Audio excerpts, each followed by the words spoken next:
Ce viață dulce duc cu tine, de dragoste și fericire. Cu tine nouă vieți de sta și nu mă sătură. Tu ești regina, eu împăratul, și suntem unul pentru altul. Iar dragostea care ne leagă e pentru o viață întreagă. Te iubesc de simt că mă topesc, nevasta mea. Tu ești ca aurul și diamant în viața mea. Te iubesc de simt că mă topesc, bărbatul meu. Tu mă faci să mor de focul tău.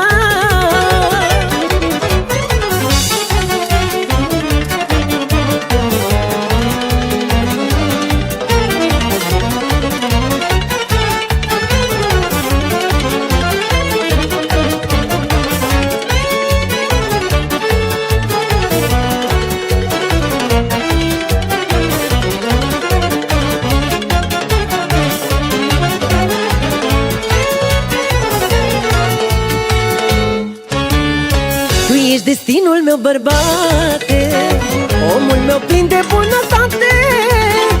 Ești soarele ce mă încălzește, omul ce mă iubește.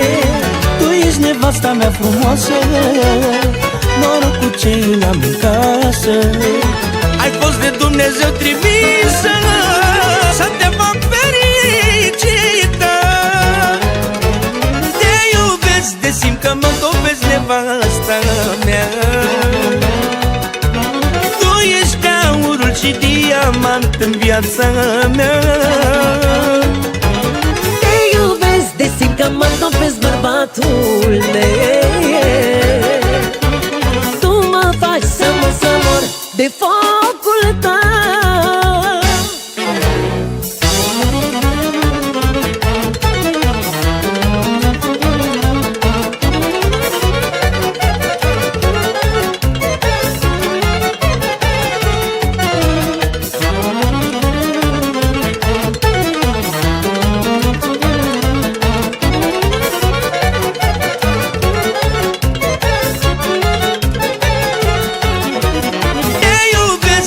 Că mă topesc, nevasta mea. Tu ești ca aurul și diamant în viața mea. Te iubesc de simt că mă topesc, bărbatul meu. Tu mă faci să mor de foc.